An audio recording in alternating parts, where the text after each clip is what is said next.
Alright, shalom, shalom. Alright, first and foremost, I like to begin by giving all praises, all honor and all glory to Yahweh, Ba'ashem Yahushai, Ba'ashem Rakakadash. Alright, double honors to our elders and apostles of Great Millstone, and shalom to all you brothers on the four corners of the earth, that teaching us good gospel and all sincerity and all truth. Alright, shalom. This brother here, I'm here. Back with another video. Alright, hopefully it be edifying to you, Lord's elect. Alright, and in this lesson, we're gonna be touching on John chapter 3, and hopefully that will be edifying to the Lord's elect. Alright, so without further ado, right, let me begin. Alright, John chapter 3 and verse 1, it says, no, Salakia, John chapter 2, Salakia, John chapter 2, right, Salakia, right, so we're gonna be doing our breakdown on John chapter 2. I kind of speeded it up, we didn't reach there yet, so Salakia, but it's John chapter 2 we're doing the breakdown on, and hopefully it will be edifying to the Lord's elect, right? So John chapter 2 and verse 1 says, on the third day there was a marriage in Cana of Galilee, and the mother of Yahushua was there, which is Mary, right? And both Yahushua was called and his disciples to the marriage. So there's basically more acts of Yahushua, because when I did search up something on Google that is with the acts of Yahushua, right? Or the ministry that Yahushua did when he walked the face of the earth. And some of the things Yahushua did in John, it's not written in Matthew. And some of the things Yahushua did in Matthew, what is written in Matthew, it was not written in John. Right? I'm gonna read about some of them. Right? So John 2 and verse 3, it says, and when they wanted wine, the mother of Yahushua said unto him, they have no wine. Verse 4, Yahushua said unto a woman, what have I to do with thee? Mine hour is not yet come. Right? His mother said unto the servants, whatsoever he said unto you, do it. So when I read it in the GNT it says, verse 3, it says, when the wine was gone, that no more wine finished. Okay, remember it was, as we read, it was a wedding, right? So when it's a wedding, there's be drinking wine and marrying and having a time, right? So it have no more wine finished. So it says, when the wine was gone, Yahushua's mother said to him, they have no more wine. Verse 4, dear woman, why do you involve me? Yahushua replied, my time has not yet come. Right? The Lord's time has not yet come. Right? So, the Lord, let me read on. Right? Let me read on. Because the Lord didn't, it wasn't yet known, that, Yahushua is among them. The Lord is among them. The Son of Man is among them, who has power. But he's going to do something that, that is... what the Lord did here, you had to have power to do that. Spiritual power. Right? And people will realize as well too. Right? So verse 6, it says, and there were... right, and verse 5, it says, his mother said unto the servants, whatsoever he said unto you, do it. So whatever Yahushua say unto these servants, that's what Mary telling these servants. Hey, whatsoever he tell you to do, just do it. Right? Because, hey, there's the Son of Man we're talking about, Yahushua, right? So, verse 6, and there was set there 6 water pots of stone, after the manner of the purifying of the Jews, containing 2 or 3 firkins apiece. Yahushua said unto them, fill the water pots with water, and they filled them up to the brim. And he said unto them, draw out now, and bear unto the governor of the feast. And they bear it. When the ruler of the feast had tasted the water that was made wine, how you could make water into wine? Right? Only Yahushua could do this.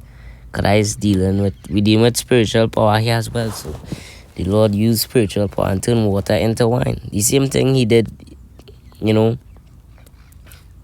Um, 'Cause I think there's one of them that was not written in Matthew, water into wine. I think so. But we're gonna reach to Matthew and all too. I should have do it in a better order, coming down from Matthew straight down, coming down. But I just started at John. The Holy Spirit had me start at, but I could just line it up in order after, So the Lord turned water into wine. Right, I want to read in the change. I'm gonna finish verse 9. When the ruler of the feast had tasted the water that has been made wine, and knew not whence it was, but the servants which drew the water knew, the governor of the feast called the bridegroom and said unto him, Every man at the beginning do it set forth good wine, and when men have well drunk, then that which is worse, but thou hast kept the good wine until now. And you're gonna understand what he mean when you're reading a different translation. So when you're reading it down, it says verse 6, right? Nearby stood 6 stone water jars, right? Okay, I was trying to do a miracle here. The kind used by the Jews for ceremonial washing, each holding from 20 to 30 gallons. Yahushua said to the servants, Fill the jar with water. So they filled them to the brim. Then he told them, Now draw some out, and take it to the master of the banquet. They did so. And the master of the banquet tasted the water that had been turned into wine. He did not realize where it had come from, because only the servants did know. Look, it says, though the servants who had drawn the water knew. Then he called the bridegroom aside, right? So the man of the owner, as it says, the master or owner of the banquet tasted the wine, and he didn't know that Yahushua is the one that did that miracle. Only the servants did know what had happened, right? Verse 10, and said, Everyone brings out the choice wine first, and then the cheaper wine after. The guests have had too much to drink. So you say everybody bring on the cheap wine and whoever wine, and we don't drink out, and all the guests and them don't drink that already. Been filled up with as it says, then the cheaper wine after the guests have had too much to drink, but you have saved the best till now. And obviously it will be the best, because Yahushua is the one that turned that water into wine. So it will be some good wine we're talking about here. And Yahushua is the one that did the miracle. So that's like heavenly wine we're talking about. It's the Lord who did that. Right? So he's saying, let's save all they had to guess them drink all that cheap wine.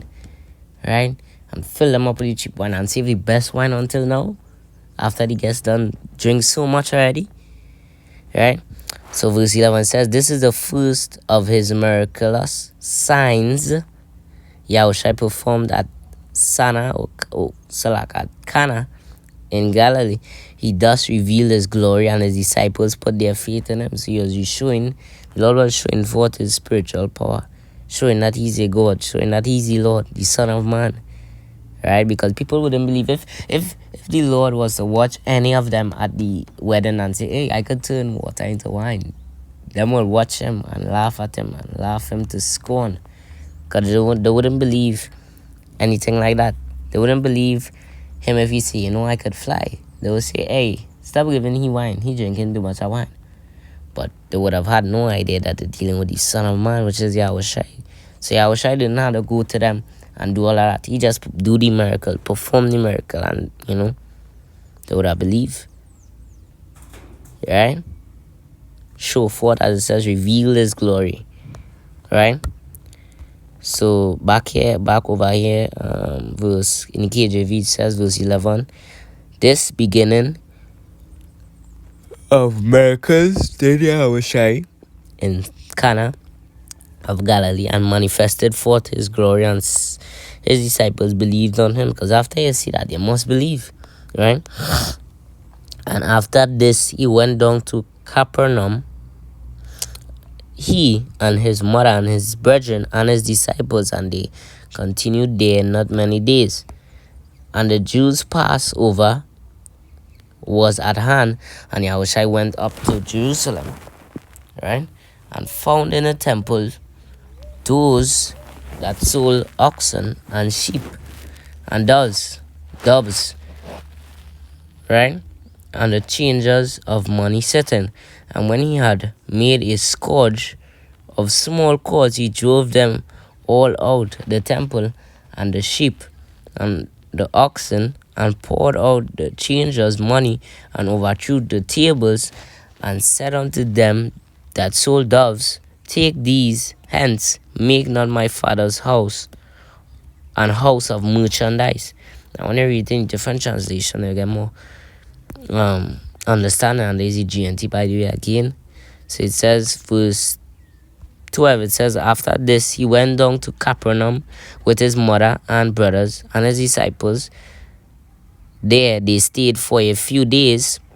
When it was almost time for the Jewish Passover, Yahushua went up to Jerusalem, right? In the temple court he found men selling cattle, sheep, and doves, and others sitting at table exchanging money.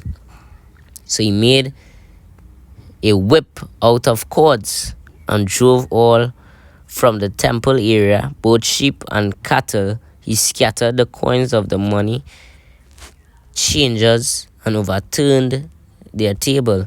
To those who sold doves, he said, Get these out of here. How dare you turn my father's house into a market? Right? His disciples remembered that it is written, Zeal for your house will consume me. Right? Then the Jews demand of him, What miraculous sign can you show us to prove your authority to do all this? Because remember, he know about true table, run all the sheep, oxen out, and overthrew all the table with us exchanging the money. And as it says, he did, got the whip out cords and drove them all out. So he could have, we don't know how it would have happened. He could have the cords in his hand and say, Hey, I'll beat you, or however it would have happened, had the cords in his hand and run them all out, right? You see, how dare you turn his father's house into a market place, or into a market. So the Jews and them, after he did all that, Yahushua did all that, the Jews and them say, you had to show your sign. They demand a sign of him so that they could see his authority for why he doing all of this, right? When we read it again, then the Jews demand of him, What miraculous sign can you show us to prove your authority to do all this? Yahushua answered them, Destroy this temple, and I will raise it again in 3 days. The Jews replied, It has taken 46 years to build this temple, and you are going to raise it in 3 days? Right? So he told them, Hey, destroy it, as it says, destroy this temple and I raise it again in 3 years. But them was thinking of the literal temple, as it say, taken 46 years to build this temple.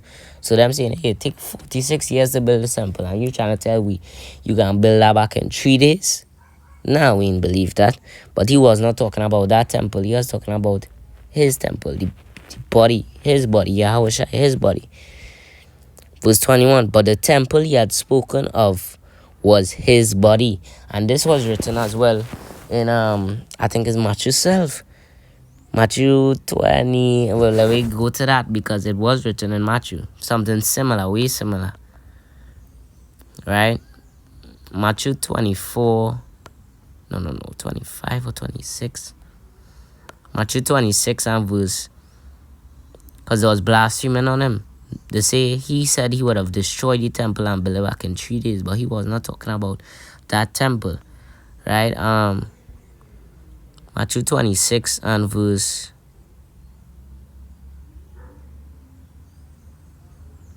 We'll start at 60. It says, but found none.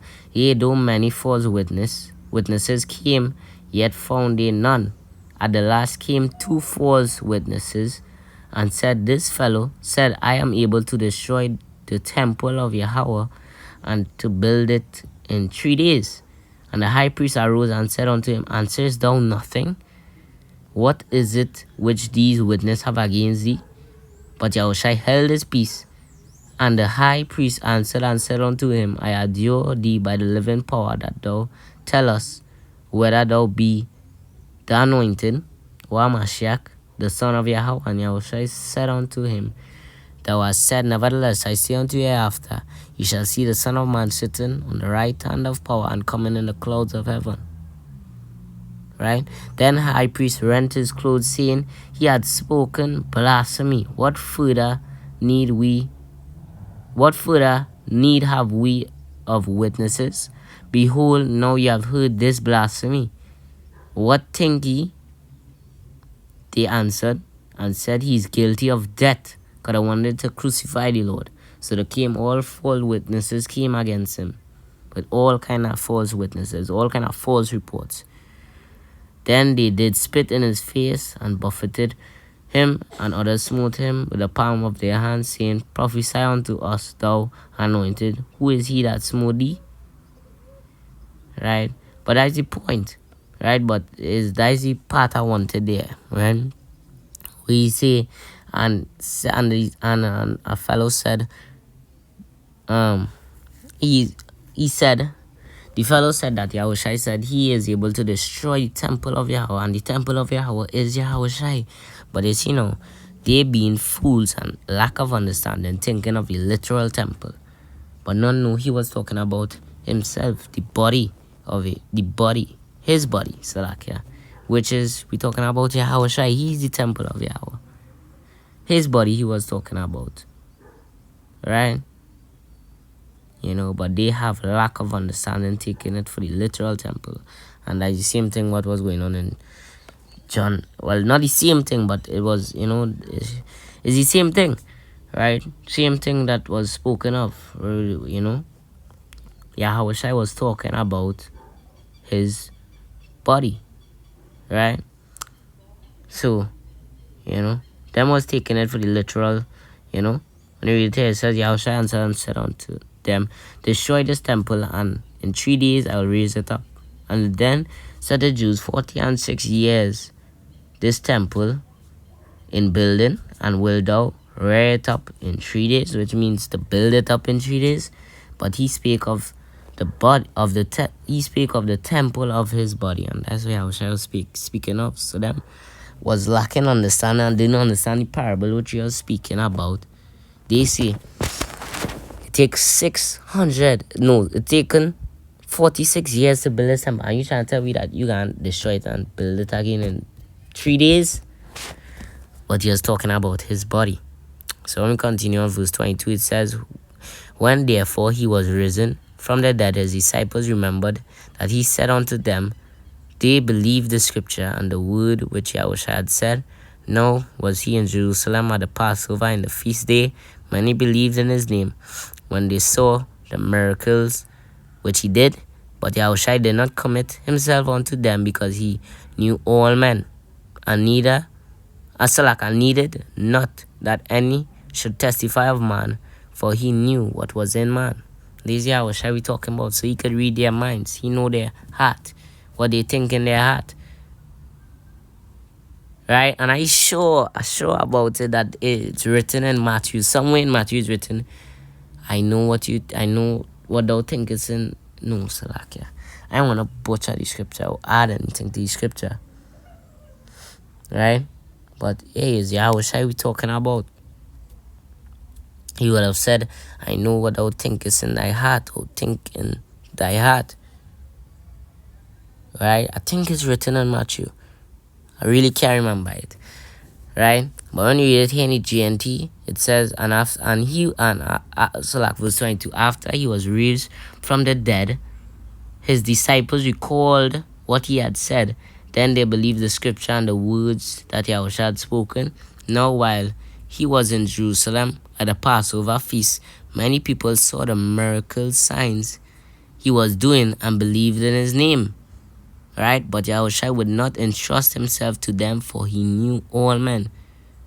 Right? He did not need man's testimony about man, For he knew what was in man. Because this Yahweh Shai we talking about. He had spiritual power in the flesh. So he knew what was man, what men was thinking in their hearts, which is their lab, their mind. Right? So he didn't need no man to tell him, hey, this is what he's be doing in the dark. And I see him, man. He know all that. So the Lord, would have done all these miracles, and they would, as it says, and believed in his name. But he did entrust himself to them. He didn't fully committed himself to them. You see, even though the Lord did all that miracles, he knew what they were still doing in the dark, still doing on the low. Even though the miracles that they did, even though the miracles that Yahushua did, Salak, So this was John chapter 2, lovely breakdown, lovely chapter, I mean. So hopefully this was edifying to Lord's elect. So with that, I want to give all praises, all honor and all glory to Yahweh, Ba'ashem Yahushai, Ba'ashem Rakakadash. Alright. Double honors to our elders and apostles of great milestone, and shalom to Lord's elect. Shalom Labakariam, and death to his wicked place. Shalom to the elect. Stay strong, brothers. Shalom.